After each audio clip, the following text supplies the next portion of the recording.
The drought has made it much harder for cattlemen to feed their herd. Raising the question of what's the best option for them and their herd this season, Channel 8's Ariana Martinez tells us what options they do have and why this drought is different from others. Ariana?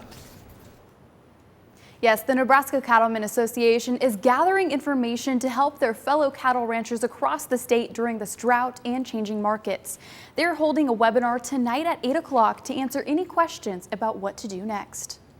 All droughts are different, and what you did in the last drought might not make sense for this drought.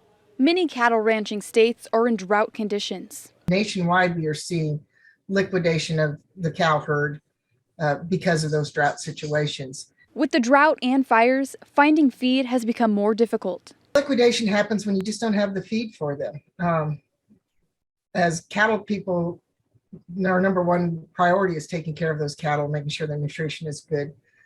Our number two priority is taking care of the land. And so it can't suffer a lot of overgrazing during a drought and then bounce back and be resilient like we need it to be. Ranchers have two other options if they don't want to liquidate their herd.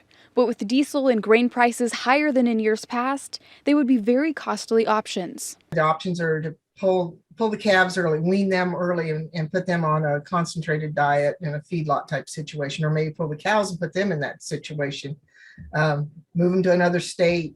Normally, having to liquidate your herd means you're taking a big loss, but experts say that shouldn't be the case right now. Fortunately, right now, those prices are holding fairly strongly, not as well as you'd like. I mean, you're still going to take a loss on a breeding animal, but they are stronger than typical. Typically, the U.S. imports lean beef from overseas, but now we will be stocked up on U.S. ground beef.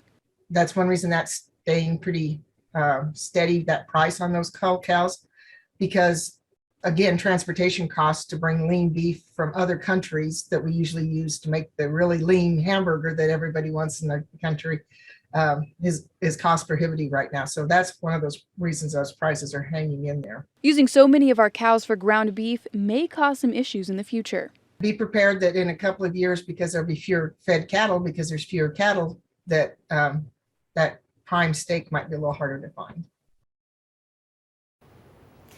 Now, if you're interested in learning more, or if you have questions or input to add to the Nebraska Cattlemen's webinar tonight at 8, make sure to register at nebraska-cattlemen.org. All right, Ariana.